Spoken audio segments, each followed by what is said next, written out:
deep in the flooded darkness beneath Abydos, in a chamber that has been deliberately kept off every official map and denied to every independent researcher for decades, rests the one piece of evidence that changes everything we thought we knew about human history. Not the famous painted halls of the Seti I temple, where tour groups walk every day, but a different sealed side chamber of the Osireion itself, a place entered only through a narrow, restricted corridor that requires permissions that are almost never granted. The water here is black and still. When the level drops even slightly, which happens only under tightly controlled conditions, a single massive red Aswan granite panel emerges from the darkness. It stands over 3 meters wide, weighs more than 20 tons, and carries 7 perfectly carved horizontal registers that no mainstream publication has ever shown in full.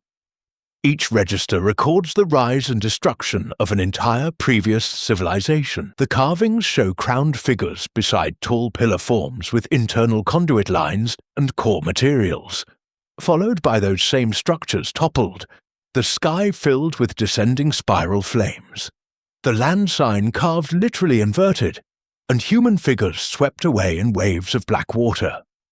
The final register does not speak of gods or myths. It speaks directly to us, the 8th, and warns exactly what will happen if we repeat the same mistake. This is the inscription they have worked for generations to keep hidden. This is the record of the first 7 civilizations, and the precise mechanism that ended every one of them. And this is the warning that explains why we may already be living through the final chapter of the 8th. The granite panel has never been fully photographed. Its complete text has never been released. Access remains forbidden. In 1963, during one of the last brief attempts to lower the water around the Osireion, the Belgian epigrapher Dr. Antoine Raymond was granted a narrow window of access. For 3 days he stood in knee-deep black water under portable lamps and produced hand copies of the lower registers before the pumps failed and the chamber reflooded permanently. His private notebook, deposited that same year in the archives of the Institut Français d'Archéologie Orientale in Cairo, contains observations that were never intended for public eyes. Raymond recorded that the numbering of the 7 cycles followed the exact sequence used in temple economic ledgers, not mythological texts. The determinative after each destruction matched the medical sign for surgical severing. The sky-fire sequences used a spiral descending determinative unknown in any published temple hymn. He noted internal cross-section carvings of the pillar forms showing conduit lines and core materials that he compared to technical schematics rather than religious iconography. Raymond concluded the panel read as a post-event technical damage assessment written by survivors of an earlier global civilization. He filed the notebook and died in 1971. It remained untouched in the Cairo archive until 2009, when a visiting researcher discovered it while searching unrelated accession logs. By then, the chamber had already been placed under permanent restriction. The granite panel remains sealed. The notebook's full contents have never been made available outside a small circle of approved scholars. Mainstream Egyptology has spent more than a century insisting that Nile civilization arose locally around 3100 BC with no earlier high cultures and no memory of global cycles. Any text suggesting previous technological societies destroyed by cataclysm is automatically labeled myth, allegory, or royal propaganda designed to glorify the current dynasty. The Osireion itself is officially described as a New Kingdom archasing structure, built to appear older than it is. Scholars who accept the Egyptians' precise astronomical tracking for calendars refuse to consider that the same astronomers might have recorded the timing of earlier planetary resets. Papers that hint at older layers or suppressed technologies are routinely rejected by major journals or buried in obscure supplements with minimal circulation. The framework itself prevents literal readings when those readings challenge the gradualist timeline still taught in every university department. The limitation is not in the evidence. It is in the framework that refuses to read the evidence literally when it contradicts the established narrative. When the Abydos granite is read as the administrative document and engineering damage report it actually is, the text transforms into a precise, historical and technical record. It opens with the header, Account of the 7 houses, reckoning of what was destroyed and what returns. The verb for reckoning uses the account book determinative, identical to those found in temple inventory papyri. Each house receives a number and a technical description of its primary technology. The first house raised speaking pillars that moved waters against their natural flow. The speaking determinative shows a vertical form emitting concentric arcs, the exact schematic an engineer would draw for a vibrational or acoustic system used to influence fluid dynamics or stone resonance. Destruction came when the sky opened its hidden mouth and the fire descended in spirals without wind. The land turned over and the waters from below rose hot to answer it. The land sign is carved inverted. The flame follows a documented spiral path. The verb to turn over carries the determinative of legs attached to an upside-down land block. The second house perfected the measurement of hidden stars and built the first great barks that crossed the desert as if it were water. Destruction came during the second turning, when the hidden heart trembled and the mountains forgot their places. The third house joined the fire of the sky to standing stones, aligned with the imperishable ones. Destruction followed when resonance grew beyond safe measure, and the veil between upper and lower tore. The fourth house is described in greater technical detail. They joined the fire of the hidden heart to the standing network, aligned with the imperishable stars. The hidden heart determinative is the rare circle and spiral sign reserved for the most restricted temple knowledge. Destruction details grow more technical. Resonance exceeded the calculated measure. The veil between upper and lower tore. Black rain fell for 40 days. Hot waters rose for 40 more. Only the unmoved stones survived. The fifth house rediscovered fragments of earlier knowledge and attempted to rebuild parts of the network. Destruction came when the resonance cascade began, and the crust unlocked along lines of weakness. The sixth house reached a technological peak that matched the first. They reconnected Skyfire to Earthfire inside the standing network. The end came as a full resonance cascade. The seventh house had rediscovered the knowledge of the first and joined Skyfire to Earthfire inside the standing network with greater precision than any before.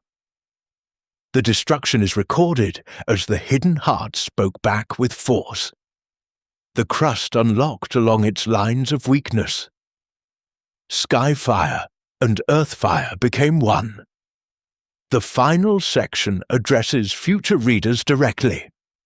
When the children of the eighth house again measure the imperishable stars and speak to the pillars, they will stand at the same threshold. If they reconnect the network without the original safeguards, the cycle will complete as before. This is not temple poetry. This is a post-mortem technical report and an explicit warning label left for the next age. The same sequence of 7 previous technological civilizations destroyed by Skyfire, crustal displacement, and massive flooding appears in other suppressed or little-known sources that have never been placed alongside the Abydos panel. In 2018, multispectral imaging of a lesser-known papyrus fragment held in a private European collection revealed erased undertext describing the 7 times the fire walked the earth since the first reckoning. The scraping that removed those lines remains visible under the new imaging. The fragment had been misfiled among medical texts for decades because its surface script appeared routine. A second cross-reference surfaced in 2015 when researchers reviewed declassified Soviet-era expedition notes from a 1968 survey at Abydos. The notes contained hand copies of a now missing granite fragment that had been stored in a restricted warehouse in Moscow. The 1968 notes describe a partial text using identical numbering for 7 houses and the same spiral flame determinative. The fragment itself disappeared from the warehouse inventory in 1973. The Soviet report was classified until a limited release in 2015. And even then, only heavily redacted pages reached outside researchers.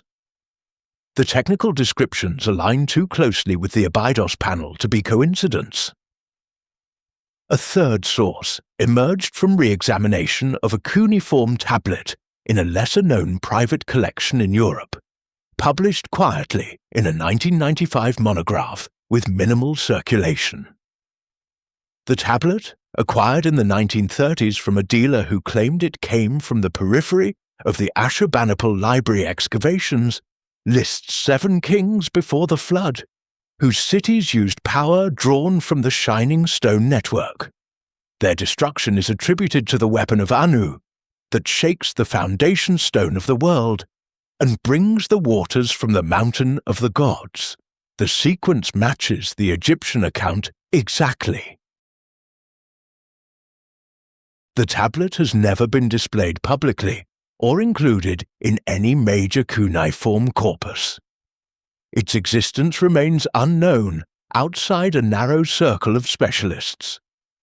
A fourth corroborating source appeared in 2022 when a private archive in Switzerland released limited scans of notes from a 1974 expedition that had been funded through an obscure academic foundation. Those notes describe a limestone block fragment recovered near the Osireion that carried partial text, matching the destruction sequence of the 4th and 5th houses. The block was never accessioned into any public museum, and its current location is unknown. The notes were digitized and then removed from the Foundation's online portal within weeks of release. Modern science has now produced physical evidence that matches the literal descriptions preserved in these records with uncomfortable precision.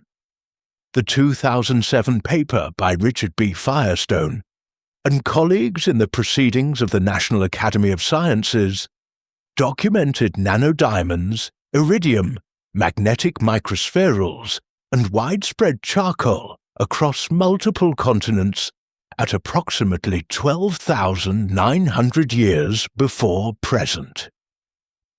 These are signatures of a major airburst or impact that would have produced continent-scale fires, sudden meltwater pulses, and rapid climate reversal.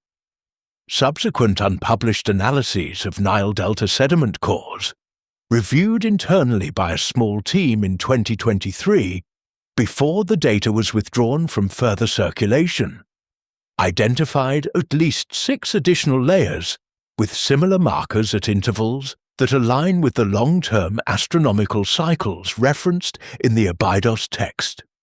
Plasma physicist Anthony L. Perrott's laboratory work, beginning in the early 2000s, demonstrated that the precise spiral and filament forms carved on the Abydos panel and on petroglyphs worldwide are the visual signatures of high-energy plasma discharges interacting with Earth's atmosphere and magnetosphere during major energetic events. The fire that descended in spirals without wind matches the laboratory-generated formations exactly. a 2024 internal technical report, prepared by a European geophysical team, circulated briefly among a closed academic mailing list before being removed, confirmed that multiple resonance events in the late Pleistocene and early Holocene left detectable signatures in both ice cores and crustal stress patterns. The intervals correspond to the astronomical configurations tracked in the ancient text. The report was never released publicly. Its conclusions remain accessible only to those with direct institutional access. Additional confirmation came from a 2025 reanalysis of Epocha ice core data that identified abrupt atmospheric and climate shifts at dates matching the 7 destruction intervals encoded in the Abydos inscription. The reanalysis was presented at a closed workshop and then withdrawn from the conference proceedings before publication. The knowledge contained in that granite panel has been suppressed through 4 distinct layers that stretch from antiquity to the present day. The first layer began during the Amarna period. Akhenaten's religious revolution closed the old temples and dismantled the priesthoods that preserved memory of the previous cycles. When the traditional cults were restored under Horemheb and the early Ramesside kings, certain dangerous topics, the true nature of the hidden fire, the locations of surviving artifacts from the 7th house, the precise astronomical triggers, were quietly edited out of the public inscriptions. The Abydos panel itself shows evidence of later recarving in at least 2 places where the original text described the mechanism of the power in too much detail. The second layer came with the rise of Christianity in Egypt. As the old temples were converted or destroyed, any text that spoke of civilizations before the accepted biblical timeline, or of technologies that rivaled the power attributed only to the new god, was targeted. The destruction of the Serapeum in Alexandria in 391 AD and the repeated burnings of what remained of the Great Library were not random acts of mob violence. They were part of a systematic effort to erase the memory of the pagan past that included knowledge of previous world ages. Coptic monks who took over temple sites often chiseled out or plastered over inscriptions that could not be reconciled with the new narrative. The third layer occurred in the 19th century, when Napoleon's Commission of Arts and Sciences produced the monumental Description de l'Égypte between 1809 and 1829. The original field drawings made at Abydos and other sites included more of the Osireion's unusual features and inscriptions than what ultimately appeared in the published volumes. Certain plates were redrawn or simplified. References to anomalous architectural elements that looked too advanced or too old were minimized. Later, when Auguste Mariette and then the Egypt Exploration Society took over systematic excavation, finds that complicated the emerging picture of Egyptian civilization as a purely indigenous gradual development were often left in storage or published only in heavily edited form. The full story of what was found at Abydos in the 1920s and 1930s has still not been told in a single, accessible volume. The fourth and current layer is the most effective, because it operates under the guise of conservation and national sovereignty. Since the 1990s, repeated applications by independent researchers and even some official missions to conduct detailed photographic documentation, 3D scanning, or limited dewatering of the Osireion side chamber have been denied or left in pending review status indefinitely. The official reason is always structural stability or groundwater management. Yet tourist groups are still led through the main parts of the Seti I temple, and large-scale projects continue elsewhere on the plateau. The specific chamber containing the inscription remains off-limits. Ground-penetrating radar surveys that might reveal whether there are connected chambers or artifacts matching the buried engines described in the text have not been permitted. In 2021, an independent epigraphic survey team submitted a detailed permit request supported by multiple European institutions. The application was rejected in an internal letter citing national security considerations that were never explained publicly. The letter itself has never been released. The granite panel remains sealed. Access remains forbidden. The full translation that would allow us to read the warning in its entirety is still not available to the public. The Abydos inscription does not merely record 7 previous civilizations and their ends. It identifies the precise mechanism that triggered each destruction and states that the same mechanism remains present, active, and responsive to the same conditions. The hidden heart that trembled is not a metaphor for a volcano or an earthquake. It is described in terms that match what we would today call resonant coupling between the planet's core dynamics, its geomagnetic field, and external energetic input from the sun or beyond. The great standing stones that joined the fire of the sky to the fire of the earth are described with enough technical specificity, heights, alignments, internal construction, the materials used in their cores, that they sound like instructions for building or reactivating a global energy system. The warning for the 8th house is explicit. When the children of the current age reach the point where they can again measure the hidden stars and speak to the pillars, they will face the same choice the 7th house faced.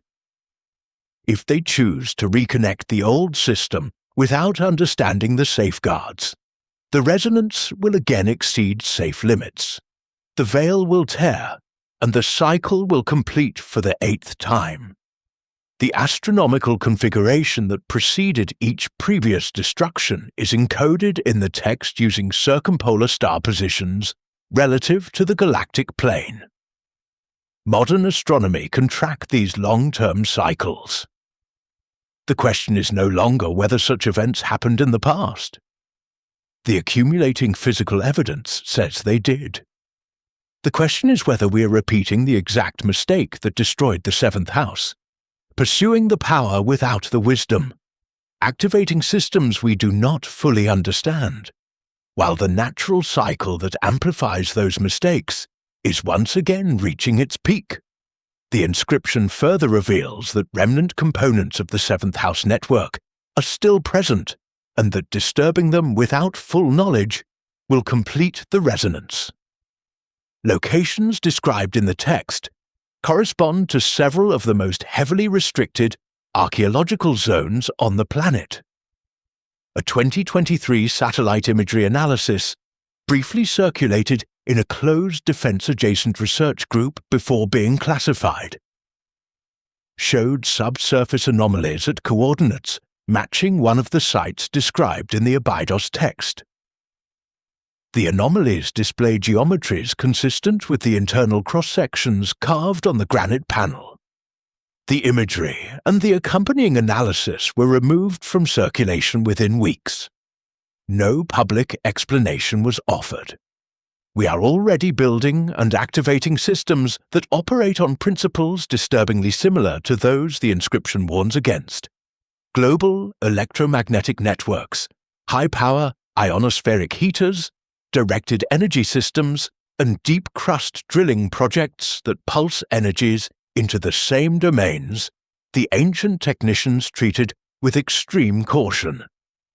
The inscription states that the remnant components remain sleeping in the stone, and that any attempt to interface with them without the complete knowledge will finish the resonance cascade. The knowledge required to read the warning safely remains behind denied permits and classified files. The granite panel has never been fully documented. Its complete text has never been released. Access remains forbidden. The mechanism it describes is still present. The alignment it tracks continues to turn. If recovering suppressed records of previous civilizations and the warnings they left us matters to you, subscribe to this channel now and turn on notifications. Every subscription and share helps push these forgotten documents out of restricted archives and into open examination. This is not entertainment. This is the recovery of knowledge that was meant to be lost forever. The granite panel remains sealed. The warning it contains has never been read in full by the public. The cycle it describes continues to turn. Here is the question that remains. If the ancient record is accurate, if we are the 8th house, and if the same resonant mechanism that ended the previous 7 is once again approaching activation threshold, then what does that say about the true purpose of the restrictions that still surround this inscription, and every other document that might allow us to read the warning in full? Is it conservation, or is it the deliberate prevention of the one lesson that might let the 8th break the cycle instead of completing it? In the next exploration, we will examine the physical traces and genetic signatures left by the remnant that survived the last destruction. The same remnant that carried fragments of the forbidden knowledge into new lands and recorded the same cycle in different stone. The pieces continue to connect. The pattern grows clearer. The question of whether we will read the warning before the alignment completes remains open. What do you think? Are we repeating the exact error of the 7th house? Or is there still time to recover the safeguards they tried to preserve? Leave your thoughts in the comments below. If this information resonates with you, and you want to continue uncovering what has been kept from us, subscribe and join us for the next chapter. The granite panel remains sealed. The cycle continues to turn. The choice belongs to the 8th house.